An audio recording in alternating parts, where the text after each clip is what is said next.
Okay, ಜಗಳ ಮಾಡಿದಾಗೆಲ್ಲ ನಿಮ್ mentality ಅಥವಾ ಮನಸ್ಥಿತಿ ಹೆಂಗಿರ್ತಾ ಇತ್ತು ಮನೆಯಲ್ಲಿ? ಅಂದ್ರೆ ಈ ಕಾಮಿಡಿ ಮಾಡೋರು ಬೇಗ ತುಂಬಾ ಸೆನ್ಸಿಟಿವ್ ಇರ್ತಾರೆ, ಬೇಗ ತಲೆಗೆ ಹಚ್ಕೊಂಡ್ಬಿಡ್ತಾರೆ, ಅಪ್ಸೆಟ್ ಆಗ್ತಾರೆ ಅಂತ ನಾನು ಕೇಳಿದ್ದೀನಿ. ಸೊ ನಿಮ್ ಮೆಂಟಾಲಿಟಿ ಹೆಂಗಿತ್ತು?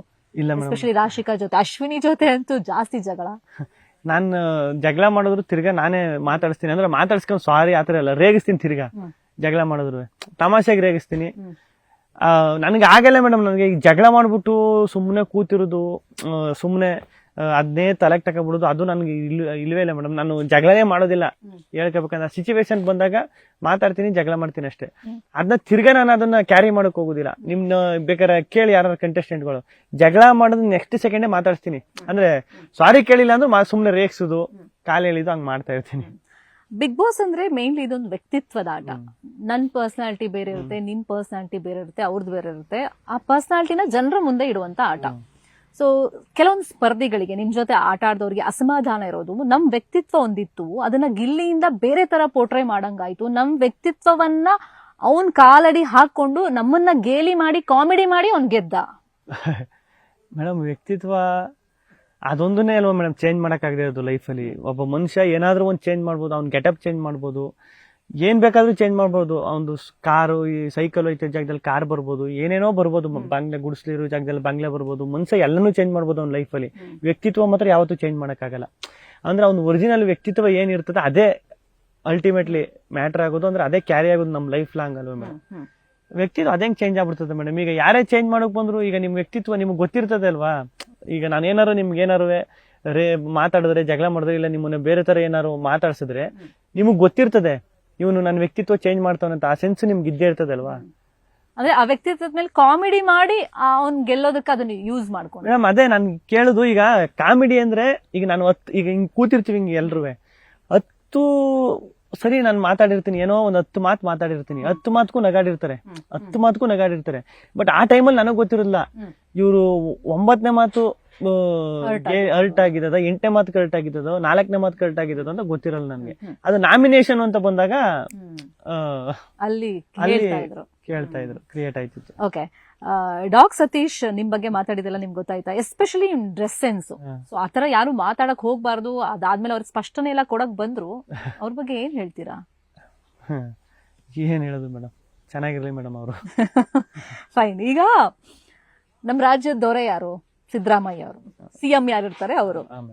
ಯೂಶಲಿ ಇಂಥ ರಿಯಾಲಿಟಿ ಶೋಸ್ ಬಗ್ಗೆ ಎಲ್ಲ ಅವ್ರಿಗೆ ಗಮನ ಇರಲ್ಲ. ಯಾಕಂದ್ರೆ ಅವ್ರದೇ ಕೆಲಸ 100 ಇರುತ್ತೆ, ಜನರು ಸೇವೆ ಮಾಡ್ಬೇಕಾಗತ್ತೆ, ಕೆಲಸನೇ 100 ಇರುತ್ತೆ. ಅಂತದ್ರಲ್ಲಿ ಸಿಎಂ ಒಬ್ರು ನಿಮ್ಮನ್ನ ಗುರುತಿಸೋದು, ತುಂಬಾ ಪಾಪ್ಯುಲಾರಿಟಿ ಇದೆಯಲ್ಲಯ್ಯ, ವೆರಿ ಗುಡ್ ಅಂತ ಹೇಳೋದಿರ್ಬೋದು, ಕರೆದು ಮೀಟ್ ಮಾಡೋದು, ಮಾತಾಡ್ಸೋದು. ಸಿಎಂ ಒಬ್ರು ನನ್ನನ್ನು ಗುರುತಿಸ್ತಾರೆ ಅಂದಾಗ ಹೆಂಗ್ ಅನಿಸ್ತು ನಿಮ್ಗೆ? ಮೇಡಮ್, ನನ್ನ ಸತ್ಯವಾಗ್ಲೂ ಟಚ್ ಇಷ್ಟ್ರಲ್ಲಿ ನೋಡ್ತೀನಿ ಅಂತ ಅನ್ಕೊಂಡಿರ್ಲಿಲ್ಲ ಮೇಡಮ್. ಇಷ್ಟ್ರಲ್ಲಿ ನೋಡ್ತೀನಿ ಅಂತ ಅನ್ಕೊಂಡಿರ್ಲಿಲ್ಲ.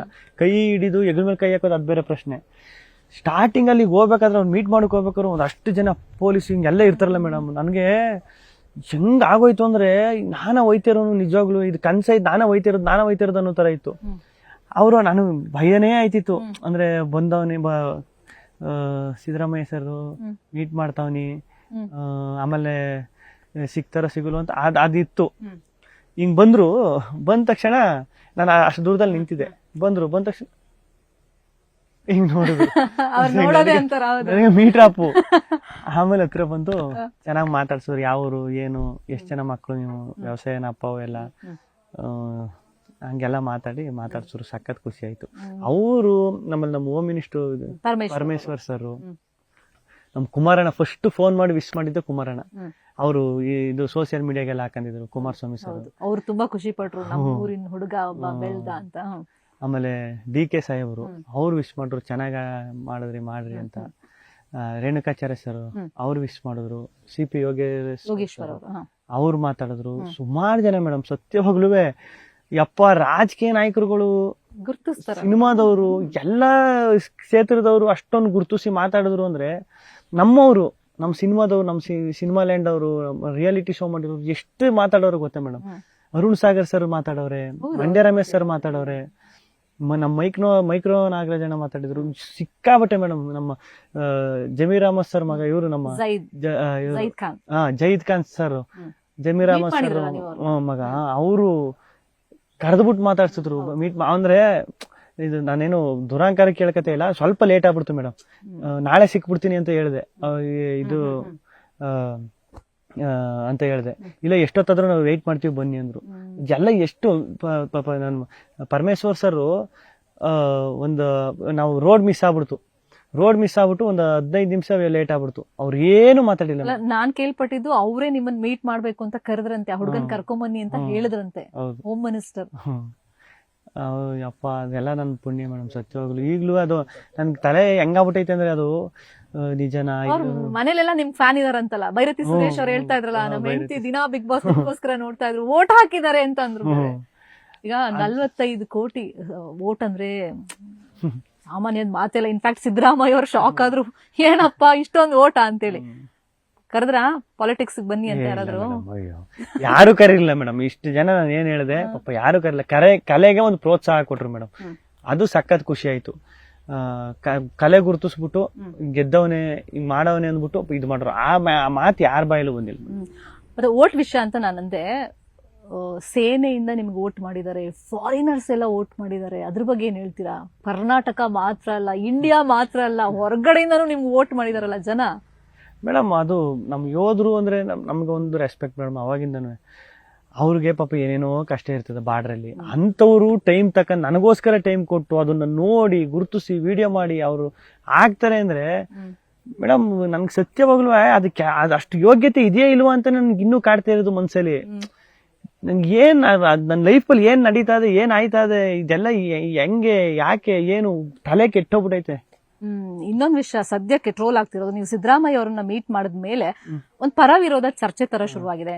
ನಾನ್ ಹೇಳೋದು ಯಾವಾಗ್ಲೂ ಕಲೆಗೆ ಜಾತಿ, ಧರ್ಮ ಅಥವಾ ಗಡಿ ಇಂಥದ್ ಯಾವುದು ಬರಲ್ಲ. ಬಟ್ ಒಂದೇ ಜಾತಿ ಅನ್ನೋ ಕಾರಣಕ್ಕೆ ಮೀಟ್ ಮಾಡಿದ್ರು ಅಥವಾ ಮಾತಾಡಿದ್ದಾರೆ, ಈ ಹುಡುಗನಿಗೆ ಅಪ್ರಿಸಿಯೇಷನ್ ಕೊಟ್ಟಿದ್ದಾರೆ, ಏನ್ ಹೇಳ್ತೀರಾ ಅದಕ್ಕೆ? ಇಲ್ಲೂ ಜಾತಿ ತರ್ತಾರಲ್ಲ. ಇಲ್ಲ ಇಲ್ಲ ಮೇಡಮ್, ಅದು ನನ್ಗೂ ಬೇಜಾರಾಯ್ತದೆ ಮೇಡಮ್.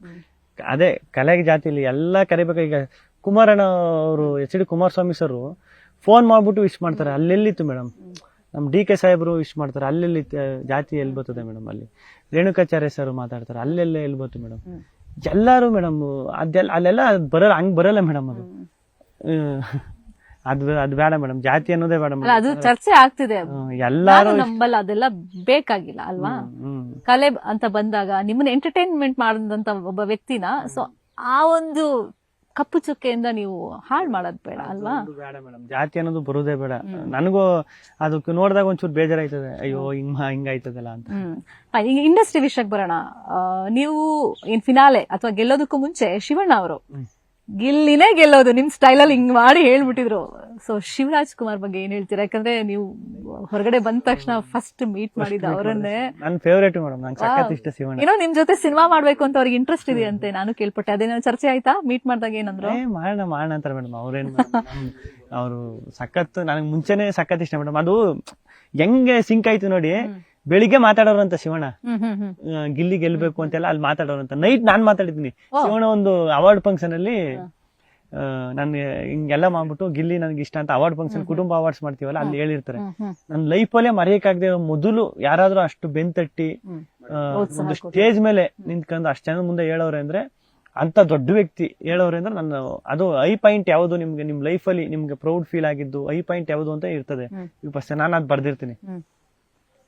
ಆಮೇಲೆ ಸರಣ್ ಸರ್ ಸೆಲ್ಫಿ ಬೇಕು ಅವ್ರ ಜೊತೆ ಅಂತ ಒಂದ್ ಹೇಳಿರ್ತಾರೆ, ಅದನ್ನು ಅವೆಲ್ಲ ಬರ್ದಿರ್ತೀನಿ. ಅವಾಗ ಅದನ್ನ ಶಿವಣ್ಣ ಅಲ್ಲಿ ಹೇಳಿದ್ರು. ಏನಂದ್ರು, ಗಿಲ್ಲಿ ನೋಡು ಬೆಳಿಗ್ಗೆ ನಾನ್ ಮಾತಾಡಿದೀನಿ, ಸಂಜೆ ನೀನ್ ಮಾತಾಡಿದ್ಯೆ, ಅದೇ ಗಿಲ್ಲಿ ಪ್ರೀತಿ ಅಂದ್ರೆ. ನೋಡು ಅದ್ ನಮ್ಗೆ ಗೊತ್ತಿತ್ತ, ನಮ್ಗೆ ಗೊತ್ತಿಲ್ಲದೆ ಒಂದ್ ಆಗುತ್ತೆ ಗೊತ್ತಾ, ಅದೇ ಪ್ರೀತಿ ಅಂತೆಲ್ಲ. ಅಯ್ಯೋ ನಂಗೆ ಸತ್ಯೋಗ್ಲು ಹಿಂಗೆ ಇಷ್ಟಿಷ್ಟಲ್ಲಿ ಕೂತ್ಕೊಂಡ್ ಮಾತಾಡ್ತಾನೆ ಶಿವಣ್ಣ ಸರ್ ಜೊತೆಲಿ. ಅವ್ರು ಹೆಂಗೆ ಎಲ್ಲಾ ಹೇಳಿದ್ರು ಅಂದ್ರೆ ಮೇಡಮ್, ಗಿಲ್ಲಿ ಒಬ್ಬ ತಂದೆ, ಒಬ್ಬ ಅಣ್ಣ ಮನೇಲಿದ್ರೆ ಹೆಂಗೆ ಬುದ್ಧಿವಾದ ಹೇಳ್ತಾರೆ, ಗಿಲ್ಲಿ ಈ ಟೈಮಲ್ಲಿ ನೀನ್ ದುಡುಕ್ಬಾರ್ದು, ದುಡುಕ್ ನಿರ್ಧಾರ ತಗೋಬಾರ್ದು, ನೀನ್ ಕರೆಕ್ಟಾಗಿ ಹೆಜ್ಜೆ ಇಡ್ಬೇಕು, ಇವಾಗ ಮಾತಿನ ಮೇಲೆ ನಿಗಾ ಇರ್ಬೇಕು, ಎಲ್ಲಾನು ಚೆನ್ನಾಗಿ ಹ್ಯಾಂಡ್ಲ್ ಮಾಡ್ಬೇಕು, ಆ ತರ ಎಲ್ಲ ಒಂದಷ್ಟು ಹೇಳ್ತಾನೆ ಮೇಡಮ್. ಅವ್ರ ಅನುಭವ ಅಲ್ಲ ಮೇಡಮ್ ಅದೆಲ್ಲ. ನಮ್ ಸುದೀಪ್ ಅಣ್ಣನು ಅಷ್ಟೇ. ಈ ರಕ್ಷಿತಾ ನಾನು ಇದ್ದಾಗ್ಲೇ, ರಕ್ಷಿತಾ ನಾವ್ ಇಬ್ರೇ ಉಳ್ಕೊಬಿಟ್ವಲ್ಲ, ಅವಾಗ್ಲೇ ಅಂದ್ರೆ ಸೈಡಲ್ಲಿ ಸೆಟಪ್ ಏನೋ ಎತ್ತಾ ಇದ್ರು, ಸೈಡಲ್ಲಿ ನಿಂತಿದ್ದು. ನೋಡ್ರಿ ನೀವ್ ಇಬ್ಬರಿಗೂ ಒಂದೇ ಒಂದ್ ಮಾತು ಹೇಳುದು, ನೀವು ಗೆಲ್ಬೋದು ಇಲ್ಲ ಇವ್ರು ಗೆಲ್ಬೋದು, ಇಬ್ರಲ್ಲಿ ಯಾರು ಬೇಕಾದ್ರೂ ಗೆಲ್ಬೋದು. ನೀವಿಬ್ರು ಯಾರೇ ಗೆದ್ರು ತಲೆಗೆ ತಗೊಳಕ್ ಹೋಗ್ಬೇಡಿ. ಕರೆಕ್ಟ್. ತಲೆಗೆ ತಗೊಳ್ದೇನೆ ಅದನ್ನ ಬ್ಯಾಲೆನ್ಸ್ ಮಾಡೋದ್ ಕಲೀರಿ ಫಸ್ಟ್. ಹ್ಮ್. ದುಡುಕ್ಬೇಡ್ರಿ ಅಂತ ಅವರು ಅಷ್ಟು ನೀಟಾಗಿ ಮನೆಗೆ ಹೋದ್ಮೇಲೆ ಹೇಳಿದ್ರು ಅದನ್ನ. ಹ್ಮ್. ಓದೋರೆಲ್ಲ ಹೇಳ್ತಾರೆ ಮೇಡಮ್. ನಮ್ಮ ತರುಣಣ್ಣ ಸಿಕ್ಕಿದ್ರು, ತರುಣ್ ಸುಧೀರ್ ಸರ್, ಅವರು ಅದೇ ಹೇಳುದು, ಗಿಲ್ಲಿ ನಿನ್ಗೆ ಏನೋ ಒಂದು ಎಲ್ರಿಗೂ ಸಿಗಲ್ಲ, ಇದು ಸಿಕ್ಕೈತೆ ಅಂದ್ಮೇಲೆ ಅದನ್ನ ಯೂಸ್ ಮಾಡ್ಕೋ ಕರೆಕ್ಟ್ ಆಗಿ ಅಂತೆಲ್ಲ. ಸಿಕ್ತವ್ರೆಲ್ಲ ಅಂದ್ರೆ ನಾನು ಯಾರು ಮೀಟ್ ಮಾಡ್ಕೋತೀನಿ ಅವ್ರೆಲ್ಲ ಅದು ಹೇಳ್ತಾರೆ ಮೇಡಮ್.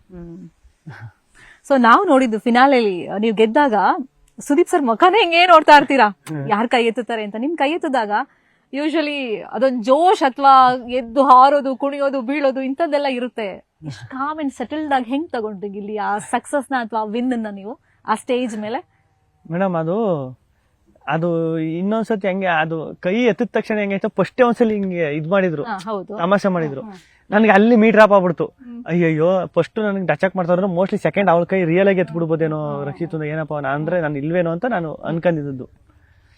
ತಿರ್ಗಿ ಸೆಕೆಂಡ್ ಎತ್ತಿದ್ರು. ಎತ್ತಿದ ತಕ್ಷಣ ನನ್ಗೆ ಹೆಂಗಾಗ್ಬಿಡ್ತು, ಆ ಖುಷಿಗೆ ಏನ್ ಮಾಡ್ಬೇಕು ಅಂತಾನೆ ಗೊತ್ತಾಗಿಲ್ಲ. ಅಂದ್ರೆ ಅಷ್ಟೊಂದೆಲ್ಲ ಇದ್ ಮಾಡೋದ್ಕಿಂತ ಸರಿ ಗೆದ್ದಿದ್ದನ್ನ ಮನ್ಸಲ್ಲೇ ನೋಡ್ಬೇಕು. ಅಲ್ಲೆಲ್ಲ ಕೂತಿದ್ರು ಮೇಡಮ್, ಎಲ್ಲಾರ ಅಪ್ಪ ಅಮ್ಮನೂ ಸಖತ್, ಬೇರೆಯವ್ರು ಫ್ಯಾಮಿಲಿಯವ್ರು ಬಂದಿದ್ರು, ಎಲ್ಲ ಸಖತ್ ಚಪ್ಪಳ ತಟ್ಟು ಖುಷಿ ಪಡ್ತಾರೆ. ಅದ್ ನೋಡ್ಬೇಕಾಗಿತ್ತು ಮೇಡಮ್ ಆ ಮೂಮೆಂಟ್. ನಾನು ಅದನ್ನ ಎಂಜಾಯ್ ಮಾಡ್ಬೇಕಾಗಿತ್ತು. ಸುದೀಪ್ ಅಣ್ಣ ಹಿಂಗ್ ತಪ್ಕೊಂಡು ಹಿಂಗೆಲ್ಲ 10 ಲಕ್ಷ ಕೊಡ್ತೀನಿ ಅಂತ ಹೇಳಿದ್ದು, ಅದೆಲ್ಲ ನೋಡ್ಬಿಟ್ಟು ನಾನು ಹಂಗ್ ಸೈಲೆಂಟ್ ಆಗ್ಬಿಟ್ಟೆ. ಹಬ್ಬಾ ಸಾಕಪ್ಪ, ಸಾರ್ಥಕ ಆಯ್ತು ಅಂತ. ಅಂದ್ರೆ ಆ ಮಿನಿಟ್ ಅಲ್ಲಿ ಏನು ಅದೊಂದು ಎಮೋಷನ್ ಅಥವಾ ಏನ್ ಆಗ್ತಿದೆ ಅಂತ ಗೊತ್ತಾಗ್ತಿಲ್ಲ ಆಗಿಲ್ಲ ಮೇಡಮ್. ಅದು ಗೊತ್ತೇ ಆಗಲ್ಲ ನಿಮ್ಗೆ. ಸಡನ್ ಆಗಿ ಒಳಗಡೆ ಇರ್ತೀವಿ, ಯಾವ ಪ್ರಪಂಚ ಹೊರಗಡೆ ಏನು ಗೊತ್ತೇ ಇರಲ್ಲ ನಮಗೆ. ಒಂದ್ ಅಷ್ಟು ಜನದ ಜೊತೆ ಬದುಕ್ತಾ ಇರ್ತೀವಿ, ಅದೇ ಪ್ರಪಂಚ. ಒಂದ್ 4 ಗೋಡೆ ಮಧ್ಯೆ ಇರ್ತೀವಿ.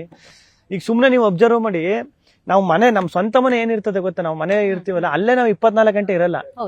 24 ಗಂಟೆ ಒಂದಿನೂ ಇರಲ್ಲ. ನಾವು ಆಚೆಗೆ ಬಂದೇ ಬರ್ತೀವಿ ಒಂದ್ 10 ನಿಮಿಷನಾದ್ರು. ಅಲ್ಲಿ 100, 113, 114 ದಿನ ಅಲ್ಲೇ ಇದೀವಿ ಅಂದ್ರೆ ಅರ್ಥ ಮಾಡ್ಕೊಳ್ಳಿ. ಸಡನ್ ಆಗಿ ಆಚೆಗೆ ಬಂದ ತಕ್ಷಣ ಅದು ಹೆಂಗಾಗ್ಬಿಡ್ತದೆ, ಜನ ಅವ್ರೆಲ್ಲ ನೋಡ್ಬಿಟ್ಟು ಆ ಕ್ರೇಜ್, ಅದು ಹಿಂಗ್ ಕೂಗ್ತಾ ಇರೋದು ಒಳಗಡೆ, ಅದೆಲ್ಲ ನೋಡ್ಬಿಟ್ಟು ಸಖತ್ ಖುಷಿ ಆಗ್ಬಿಡ್ತು.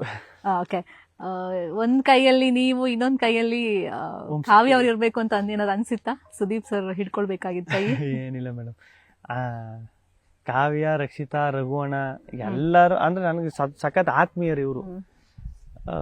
ಆತರ ಏನ್ ಅನ್ಸಿಲ್ಲ ಮೇಡಮ್. ರಕ್ಷಿತಾನು ಖುಷಿನೇ, ಕಾವ್ಯನೂ ಇರಬೇಕಿತ್ತು, ರಕ್ಷಿತಾ ಅವಳಲ್ಲ ಅದು ಖುಷಿನೇ, ರಘುವಣ ಇದ್ದಿದ್ರು ಖುಷಿನೇ. ಸುದೀಪ್ ಸರ್ ಬಗ್ಗೆ ಏನ್ ಹೇಳ್ತೀರಾ? ಯಾಕಂದ್ರೆ ವೀಕೆಂಡ್ ಅಲ್ಲಿ ಬರ್ತಾ ಇದ್ರು, ನಿಮ್ಗೆಲ್ಲ ಒಂದು ಎಚ್ಚರಿಕೆ ಕೊಡ್ತಾ ಇದ್ರು. ಅಂದ್ರೆ ಪ್ರತಿ ಸತಿ ಜನನು ಆಕ್ಚುಲಿ ಅಂತ ಇದ್ದಿದ್ದು ಗಿಲ್ಲಿನೇ ಗೆಲ್ಲೋದು, ಹಿಂಟ್ ಕೊಟ್ರು ಸುದೀಪ್ ಸರ್, ಹಿಂಟ್ ಕೊಟ್ರು ಸುದೀಪ್ ಸರ್ ಅಂತಿದ್ರು. ಮೇಡಮ್ ಅದೇ, ನಾವೇನಾದ್ರು ತಪ್ಪು ಮಾಡಿಲ್ಲ ಅಂದ್ರೆ, ನಾನು ಪರ್ಸನಲಿ ನಾನೇನಾರು ಜಾಸ್ತಿ ತಪ್ಪುಗಳು ಮಾಡಿಲ್ಲ ಅಂದ್ರೆ ಅದಕ್ಕೆ ಸುದೀಪ್ ಅಣ್ಣನೇ ಕಾರಣ. ಅವರು ಬಂದು ಹೇಳೋರು ವೀಕೆಂಡ್ ಅಲ್ಲಿ. ಗಿಲ್ಲಿ ಒಂದ್ಸತಿ ಹೇಳಿದ್ರು ಚೆನ್ನಾಗಿ, ಅದು ನಾನು ತಗೊಂಡೆ. ಅದನ್ನ ಪರ್ಸನಲ್ ಆಗಿ ನಂಗೆ ಇದು ಸುದೀಪಣ್ಣ ಹೇಳ್ತವ್ರೆ ಅಂದ್ರೆ ಏನೋ ಆಯ್ತೆ ಅಂತ ಅನಿಸುದು. ಗಿಲ್ಲಿ, ನೀವು ನಾಲ್ಗೆಯಿಂದಾನೇ ಇಲ್ಲಿವರೆಗೂ ಬಂದಿದ್ದೀರಾ, ಮಾತು ನೀವು ನಾಲ್ಗೆಯಿಂದಾನೇ ಇಲ್ಲಿವರೆಗೂ ಬಂದಿದ್ದೀರಾ ಅಂದ್ಮೇಲೆ ಅದೇ ನಾಲ್ಗೆ ನಿಮಗ್ ಮುಳ್ಳಾಗಬಾರ್ದು, ನಾಳೆ ದಿನ ಹುಷಾರಾಗಿರಿ ಅಂತ ಅವಾಗ ಬಂದು ಆತರ ಹೇಳೋರು. ಅದಂದಾಗ ಅಲ್ಲಿ ಕರೆಕ್ಷನ್ ಮಾಡ್ಕೊಂಡು ಫೈನಲ್ ವರ್ಗೂ ಬಂದಿದ್ದೆ ಮೇಡಮ್. ಅದ್ ಕರೆಕ್ಷನ್ ಯಾವನ್ ಮಾಡ್ಕೊಂಡಿರಲ್ಲ, ಯಾರು ಮಾಡ್ಕೊಂಡಿರಲ್ಲ ಅವರು ನಾಮಿನೇಷನ್, ಎಲಿಮಿನೇಷನ್ ಆಗ್ಬೋದು. ಅದೊಂದು ಸೆನ್ಸಿಬಲ್ ಇರಬೇಕು ಮೇಡಮ್. ಆಮೇಲೆ ಅವ್ರು ಹೊಗಳ್ದಾಗ ಏನ್ ಕಿಂಗ್ ಅಂತವ್ರೆ, ಸುದೀಪಣ್ಣ ಹೊಗಳ್ತವ್ರಲ್ಲ, ಅದೆಲ್ಲ ಅದು ನೀಟಾಗಿ ಅಬ್ಸರ್ವ್ ಮಾಡಿದ್ರೆ ಆಟಕ್ಕೆ ಈಜಿ ಆಯ್ತದೆ. ಫೈನ್. ಅಂದ್ರೆ ಈಗ ನೀವಂದ್ರೆ ಸಕ್ಸಸ್ ಬಗ್ಗೆ ಮಾತಾಡ್ತಾ ಇದ್ರಿ, ಸೊ ಇದನ್ನ ಹೆಂಗ್ ಕಾಪಾಡ್ಕೊಳ್ತೀರಾ?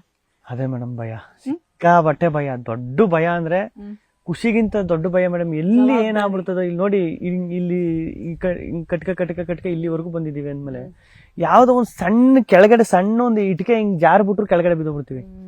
ಅದು ಈಗ್ಲೂ ಕಾಡ್ತಾನೆ ಇರ್ತದೆ ಮೇಡಮ್. ಅದು ಏನಿದು ಏನು ಹೆಂಗೆ ಅಂದ್ರೆ ಗೊತ್ತಿಲ್ಲ ಮೇಡಮ್. ನನಗೆ ಫಸ್ಟ್ ಅಲ್ಲೂ ಇದು ಎಲ್ರ ಲೈಫಲ್ಲೂ ಫಸ್ಟ್ ಟೈಮ್ ಎಲ್ಲೋ ಈ ತರದ್ದೊಂದು ಆಗೋದು. ಅದನ್ನ ಹೆಂಗ್ ಬ್ಯಾಲೆನ್ಸ್ ಮಾಡ್ಬೇಕು ಅಂತ ಗೊತ್ತಿರ್ಬೇಕಲ್ಲ, ಅದ್ ಕಲ್ತಿರ್ಬೇಕಲ್ಲ. ಈಗ ನನಗೆ ಒಂದು ಎಕ್ಸ್ಪೀರಿಯನ್ಸ್ ಅಂತ ಇಲ್ವಲ್ಲ ನನಗೆ ಅದ್ರ ಮೇಲೆ. ಆಮೇಲೆ ನಾನು ಏನು ಅಷ್ಟು ದೊಡ್ಡ ಎಕ್ಸ್ಪೀರಿಯನ್ಸ್ 26-27 ವರ್ಷ ಈ ಹುಡುಗ ಬುದ್ಧಿ ಬೇರೆ. ನಾನು ಏನಾಗ್ಬಿಡ್ತದೋ ಏನೋ, ಜನರ ಪ್ರೀತಿಯಲ್ಲಿ ಮತ್ತೆ ಕಳ್ಕೊಬಿಟ್ಟನೋ ಏನೋ, ಅದು ಕಾಡ್ತಾನೆ ಇರ್ತದೆ ಯಾವಾಗ್ಲೂ. ಜಗ್ಗೇಶ್ ಅವ್ರದ್ದು ಒಂದು ಡೈಲಾಗ್ ಅಥವಾ ವಿಡಿಯೋ ಸಿಕ್ಕಾಪಟ್ಟೆ ಫೇಮಸ್ ಆಗ್ತಿತ್ತು ಫಿನಾಲೆಗೂ ಮುಂಚೆ. ಅಂದ್ರೆ ಬರ್ದಿಟ್ಕೊಂಬಿಡಿ ನೀವು, ಮುಂದಿನ ಹೊತ್ತಿಗೆ ನೀನೊಂದು ಗನ್ ಮ್ಯಾನ್ ಇಟ್ಕೊಂಡಿರ್ತೀಯ, ಬಾಡಿ ಗಾರ್ಡ್ಸ್ ಇರುತ್ತೆ ನಿನ್ಗೆ ಅಂತೆಲ್ಲ. ಆಲ್ಮೋಸ್ಟ್ ಅದ್ ನಿಜಾನೇ ಆಗಿದೆ. ಭವಿಷ್ಯ ಏನ್ ಹೇಳ್ತಿರೋದ್ರಿಗೆ? ಅದೇ ಜಗ್ಗೇಶ್ ಅಣ್ಣ ಅವ್ರು ಏನೋ ಹೇಳೋರು ಅದು ಆಯ್ತದೆ ಅಂದ್ರೆ ನಿಜವಾಗ್ಲೂ ಅವ್ರು ಬಾಯಲ್ಲಿ ಸರಸ್ವತಿ ಇರ್ಬೇಕು ಮೇಡಮ್. ಅದೇ ಅದು ಅನುಭವ ಅಲ್ವ ಮೇಡಮ್, ಅದೆಲ್ಲ ಒಂದು ಅನುಭವ. ಅವನ್ನೆಲ್ಲ ಅವ್ರೇನೋ ಒಂದ್ ಮಾತು ಹೇಳ್ತಾರೆ ಅಂದ್ರೆ ಅಷ್ಟು ತೂಕ ಇರ್ತದೆ ಅಂತ. ಅಷ್ಟು ತೂಕ ಏಂತಕ್ಕೆ ಇರ್ತದೆ ಅಂದ್ರೆ ಆ ಅನುಭವ. ಏನೋ ಆ ಟೈಮಲ್ಲಿ ಏನೋ ಅನ್ಸಿರ್ತದೆ ಹೇಳಿರ್ತಾರೆ, ಬಟ್ ಅದು ನಿಜ ಆದಾಗ ಹೆಂಗಿರ್ತದೆ ಆ ಟೈಮಲ್ಲಿ ಆಗಬಹುದು. ಜಗ್ಗೇಶಣ್ಣ ಹೇಳೋರೆ ಅಂದ್ರೆ ಆಗಬಹುದು ಅಂತ ಅನ್ಕೊಂಡಿರ್ತೀವಿ. ಅದ್ ಆಗ್ಬಿಟ್ರೆ ಹೆಂಗಿರ್ತದೆ ನೋಡಿ, ಸಡನ್ ಆಗಿ ಆಗೋಯ್ತಲ್ಲ ಅನ್ನೋತರ. ಅದು ಹೆಂಗ್ ಸಿಂಕ್ ಆಯ್ತು ನೋಡಿ ಅಣ್ಣ ಹೇಳಿರೋದಕ್ಕೂ ಅದಕ್ಕೂ. ಈಗ ಗಿಲ್ಲಿ ಕನ್ಸ್ ಏನಿತ್ತು ಬಿಗ್ ಬಾಸ್ ಮನೇಲಿ ನಲ್ಲಿ ಮುಳೆಬೇಕು ಅಂತ ಕೇಳಿದ್ರೆ ತಟ್ಟೆ ತುಂಬಾ ಕೊಟ್ರು, ಅದು ಸಿಕ್ಕಾಪಟ್ಟೆ ಟ್ರೋಲ್ ಆಯ್ತು ಇನ್ಫ್ಯಾಕ್ಟ್ ಆಯ್ತಾ. ಅದಾದ್ಮೇಲೆ ಸಿನಿಮಾ ನೋಡ್ಬೇಕು ಅಂತ ಒಂದು ಆಸೆ ಇತ್ತಲ್ಲ, ಅದು ಈಡೇರ್ಲೇ ಇಲ್ವಲ್ಲ. ಅದು 3 ಇದ್ದಿದ್ದು 3 ಒಂದೇ ಮಾಡ್ತಿದ್ದು. ಅದು ಸಿನಿಮಾನ ನನಗೆ ಸಖತ್ ಇಷ್ಟ ಆಯ್ತು. ಯಾವ ಸಿನಿಮಾ ಪರ್ಟಿಕ್ಯುಲರ್ ಕೇಳಿದ್ರ ಇಂಥದ್ದೇ ಬೇಕು ಅಂತ? ಪರ್ಟಿಕ್ಯುಲರ್ ಏನು ಕೇಳಿಲ್ಲ. ನನಗೆ ಕರಿಯ ಪಿಕ್ಚರ್ ಬಾರಿ ಇಷ್ಟ, ದರ್ಶನ್ ಸರ್ದು. ಅದು ನನ್ಗೆ ಯಾವ್ದು ಹಾಕಿದ್ರು, ನಂಗೆ ಸುದೀಪ್ ಅಣ್ಣನ್ ಮಾರ್ಕ್ ಹಾಕ್ಬಿಟ್ರು ನೋಡ್ತಿದ್ದೆ ನಾನು. ನಂಗೆ ಸಖತ್ತು ಆ ಸಾಂಗ್ ಎಲ್ಲ ಸಖತ್ ಇಷ್ಟ ಆಗ್ಬಿಟ್ಟಿತ್ತು. ಯಾವ್ದು ಹಾಕಿದ್ರು ನೋಡುವೆ, ಚೆನ್ನಾಗಿರೋ ಸಿನಿಮಾ ಒಂದ್ ಸಿನಿಮಾ ಹಾಕಿ ಅಂತ ಹೇಳಿದೆ, ಮಿಸ್ ಆಯ್ತು. ಈಗ ಹೊರಗಡೆ ಬಂದ್ಮೇಲೆ ಟೈಮ್ ಆಗುತ್ತಲ್ಲ ಅವಾಗ ನೋಡಿ, ಓಕೆನಾ. ಮತ್ತೊಂದು ವಿಷಯ, ಇಲ್ಲಿ ಡೆವಿಲ್ ಸಿನಿಮಾ ರಿಲೀಸ್ ಆಯ್ತು, ನೀವು ಮನೆ ಒಳಗಡೆ ಇದ್ದ ಸಂದರ್ಭದಲ್ಲಿ ರೆಸ್ಪಾನ್ಸ್ ಬಗ್ಗೆ ನಿಮ್ಗೆ ಹೊರಗಡೆ ಬಂದ್ಮೇಲೆ ಗೊತ್ತಾಗಿರ್ಬೋದು. ಜನ ಅದರಲ್ಲೂ ನಿಮ್ಮನ್ನ ತುಂಬಾ ಇಷ್ಟಪಟ್ಟು. ದರ್ಶನ್ ಸರ್ ಮೀಟ್ ಮಾಡಿ ಸಂದರ್ಭ ಹೇಳಿ, ಅಂದ್ರೆ ಅವರೇ ಕರೆದು ನೀನ್ ಪ್ರಾಪರ್ಟಿ ಕಾಮಿಡಿ ಮಾಡ್ತೀಯ, ನೀನ್ ನಂಗೆ ಗೊತ್ತು ಅಂತ ಹೇಳಿದ್ದು ಆ ಸಂದರ್ಭ ಹೆಂಗಿತ್ತು? ದರ್ಶನ್ ಸರ್ ಎಕ್ಸ್ಪೆಕ್ಟ್ ಮಾಡಿರಲಿಲ್ಲ ಮೇಡಮ್. ಅದು ದರ್ಶನ್ ಮುಗಿಸ್ಕೊ ಹೋಯ್ತಾ ಇದ್ರು, ಶೂಟಿಂಗ್ ಮುಗಿಸ್ಕೊಂಡು, ಅಂದ್ರೆ 6 ಗಂಟೆಗೆ ಮುಗಿಸಿದ್ ನಂದು. ಅವ್ರದ್ದಾದ್ಮೇಲೆ ನನ್ ಸೀನ್ ಇತ್ತು, ನಾನು ಈ ಕಡೆಯಿಂದ ಹೋಯ್ತಾ ಇದ್ದೆ. ಅಣ್ಣ ಹೋಯ್ತವ್ರೆ ಅನ್ಬಿಟ್ಟು ಹಿಂಗ್ ಸೈಡಲ್ಲಿ ನಿಂತಿದ್ದೆ ಸುಮ್ನೆ ಕೈ ಕಟ್ಕೊಂಡು. ಈಗ ನೋಡಿ, ಇಲ್ಲಿ ನೋಡಿ, ಹಿಂಗೆ ಹೋಯ್ತಾ ಇದ್ರು, ಹಿಂಗ್ ನೋಡಿದ್ರು, ಹಿಂಗೆ ಸ್ಟ್ರೈಟ್ ಹೋಗ್ಬೇಕಾದ್ರೆ ಹಿಂಗ್ ನೋಡ್ಬಿಟ್ಟು ಹಿಂಗ್ ನೋಡಿದ ತಕ್ಷಣ ನನಗೆ ಶಾಸ್ತ್ರ ಇಲ್ಲಿ ನೋಡ್ತವ್ರೆ ಅಂತ, ಬನ್ನಿ ಇಲ್ಲಿ ಅಂದ್ರು. ನಾನು ಯಾರೋ ಪಕ್ಕದಲ್ಲಿರೋರು ಕರೀತವ್ರೆ ಕರೆದ್ರು. ಕರೆದಾದ್ಮೇಲೆ ಸಖತ್ತು ಇಷ್ಟ, ನೀವು ಮಾಡ್ತಾ ಇರಲ್ಲ ಪ್ರಾಪರ್ಟಿ ಕಾಮಿಡಿ ಎಲ್ಲ ನೋಡ್ತಾ ಇರ್ತೀನಿ. ಆಮೇಲೆ ಅಲ್ಲಿ ಮಾಡೋರು ಪ್ರಾಪರ್ಟಿ ಬಂದ್ಮೇಲೆ 100 ಬನ್ನೂರು ಅನ್ನೋದು, ಅಂದ್ರೆ ನಿಮ್ಮ ಹತ್ರ ಮಾಡಿಸ್ತಿದ್ರು ಅವ್ರು ಅಲ್ಲ, ಅವರು ಹೇಳ್ತಿದ್ದು ದರ್ಶನ್ ಹೇಳ್ತಿದ್ದು ದರ್ಶನ ಹಂಗೆಲ್ಲ ಹೇಳ್ಬಿಟ್ರು ನನಗೆ. ಹಿಂಗ್ ತಪ್ಕೊಂಡ್ ಎಗಿನ ಮೇಲೆ ಕೈ ಹಾಕೊಂಡು ಹಂಗೆಲ್ಲ ಹೇಳ್ಬಿಟ್ರು. ಹೇಳ್ದಾಗ ಸಖತ್ ಖುಷಿ ಆಗೋಯ್ತು ನನಗೆ, ದರ್ಶನ ಹಿಂಗ್ ಹೇಳ್ಬಿಟ್ರಲ್ಲ ಅಂತ. ಅದಾದ್ಮೇಲೆ ಇನ್ನೊಂದ್ ದಿನ ಇಂಟರ್ವಲ್ ಸೀನ್ ಐತೆ ನೋಡ್ರಿ, ನಾನು ಇಂಟರ್ವಲ್ ಸೀನ್ ಅಲ್ಲಿ ಅಣ್ಣ ಬಂದು ಇಳಿತಾರೆ, ನನ್ಗೆ ಸೈಡಲ್ಲಿ ಕೂತಿರ್ತೀನಿ ಅಲ್ಲ, ನಾನು ಅಲ್ಲಿ ಅಣ್ಣ ಅಲ್ಲಿ ನಿಂತಿದ್ರು, ನಾನು ಇಲ್ಲಿ ಕೂತಿದ್ದೆ. ಕೂತಿರ್ಬೇಕಾದ್ರೆ ಡೈರೆಕ್ಟರ್ಗೆ ಹೇಳ್ತವ್ರೆ, ಅವ್ರಿಗೆ ಗೊತ್ತಾ ನಿಮ್ಗೆ ಕಾಮಿಡಿ ಎಲ್ಲ ನೋಡಿದಿರ ನೀವು, ಸಖತ್ತಾಗಿ ಮಾಡ್ತಾರೆ ಅಂತ. ನನಗೆ ಅವ್ರು ಸಿಕ್ತಾಗೆಲ್ಲ ಹೇಳಿದ್ರು ಅಣ್ಣ, ದರ್ಶನ್ ಅಣ್ಣ. ಸಖತ್ ಖುಷಿ ಮೇಡಮ್. ಒಂದ್ 3 ಸತಿ ಶೂಟಿಂಗ್ ಸ್ಪಾಟ್ ಅಂದ್ರೆ ಅವ್ರದ್ದು ನಮ್ದು ಅಣ್ಣಂದು ನಮ್ದು ಇದ್ದಿದ್ದು. ಅವಾಗೆಲ್ಲ ಹೇಳೋರು ಏನಾರು ಒಂದು, ಅದ್ ಚೆನ್ನಾಗ್ ಮಾಡಿದ್ರಿ, ಆ ಪ್ರಾಪರ್ಟಿ ಕಾಮಿಡಿ ಚೆನ್ನಾಗ್ ಮಾಡಿದ್ರಿ, ಇದು ಚೆನ್ನಾಗ್ ಮಾಡಿದ್ರಿ, ಆ ಶೋ ಅಲ್ಲಿ ಚೆನ್ನಾಗಿತ್ತು ಹೇಳೋರು. ಸಖತ್ತು ಸಪೋರ್ಟ್ ಮಾಡ್ತಾ ಇದ್ರು, ಸಪೋರ್ಟ್ ಮಾಡ್ರು ಮೇಡಮ್. ಅದು ಮಾತ್ರ. ನೀವು ಮಾಡಿರೋ ಪ್ರಾಪರ್ಟಿ ಕಾಮಿಡಿ ನಿಮ್ ಫೇವ್ರೇಟ್ ಯಾವ್ದು ಗಿಲ್ಲಿ? ಇದು ಕಂಟಿ, ಆಮೇಲೆ ಕೋಲಾರ, ಇದು ಬನ್ನೂರು, ಅವೆಲ್ಲ ಸಖತ್ ಇಷ್ಟ. ಓಕೆ, ಬಿಗ್ ಬಾಸ್ ಮನೆಯಿಂದ ಕಲ್ತಿದ್ದೇನು? 113, 114 ದಿವಸ ಇದ್ರಿ, ಏನ್ ಕಲ್ತಿದ್ದೀರಾ? ಮೇಡಮ್ ನಾವ್ ಹೆಂಗಿರ್ತೀವಿ ಹಂಗ್ ಇದ್ಬಿಟ್ರೆ ಸಾಕು ಮೇಡಮ್. ಅದನ್ನು ಜೀವನದಲ್ಲಿ ಶುಗರ್ ಕೋಟಿಂಗ್ ಇರಬಾರ್ದು ಅಂತ ಅನ್ಸುತ್ತೆ ಮೇಡಮ್. ಯಾಕೆಂದ್ರೆ ನಾವು ಬದುಕ್ತಾ ಇರೋದೇ ಅದು ಮೇಡಮ್. ಹೊರಗಡೆ ಅನ್ಸುತ್ತೆ, ಒಳಗಡೆ ಇದ್ದಾಗ ಅದು ಹಂಗ ಅನ್ಸುತ್ತೆ ಮೇಡಮ್, ಸತ್ಯವಾಗ್ಲೂ. ಈಗ ನೀವು ನನಗೆ ನೀವು ಅಂದ್ರೆ ನೀವು ಏನೋ ಮನಸ್ತಾಪ ಇರ್ತದೆ, ನೀವು ಅಂದ್ರೆ ನನ್ಗೆ ಇಷ್ಟನೇ ಇರಲ್ಲ, ನೀವು ಸಿಕ್ತೀರ ನನಗೆ, ನಾನು ಏನ್ ಮಾಡ್ತೀನಿ, ಅವರೆಲ್ಲೋ ಬೇಜಾರ್ ಮಾಡ್ಕೊಬಿಟ್ಟಾರ, ಚೆನ್ನಾಗಿದ್ದೀರಾ, ಊಟ ಆಯ್ತಾ, ನೀವು ಹೋದ್ಮೇಲೆ ಮಾತಾಡ್ತೀನಿ, ಅಯ್ಯೋ ಅದೇ ಮಕ್ಕವಾಡ ಮೇಡಮ್. ನಾವ್ ಬದುಕ್ತಾ ಇರೋದೇ ಅದು ಅನಿಸ್ಬಿಡ್ತದೆ. ಒಳಗಡೆ ಹಂಗಿಲ್ಲ, ನೀ ಅನ್ಸುದ್ದು ಹೇಳ್ಬೇಕು. ನೀನು ಸೈಡಲ್ಲಿ ನಿಂತ್ಕ ಮಾತಾಡ್ಬಿಟ್ಟರು ಕ್ಯಾಮ್ರಾ ಕ್ಯಾಪ್ಚರ್ ಮಾಡ್ತಾ ಇರ್ತದೆ. ಅಲ್ಲಾಗಿದ್ದು ಆ ಮೂಮೆಂಟ್ಗೆ ಏನ್ ಅನ್ಸುತ್ತೆ ಅಲ್ಲೇ ಹೇಳ್ಬೇಕು ಅದನ್ನ. ಅದು ನಂಗೆ ಸಖತ್ ಇಷ್ಟ ಆಯ್ತು ಮೇಡಮ್. ಮಕ್ಕವಾಡ ಇರಬಾರ್ದು, ಮಕ್ಕವಾಡ ಇಟ್ಕೊಂಡು ಬದುಕಬಾರ್ದು ಅಂತ ಅನಿಸ್ತು ಮೇಡಮ್ ಬಿಗ್ ಬಾಸ್.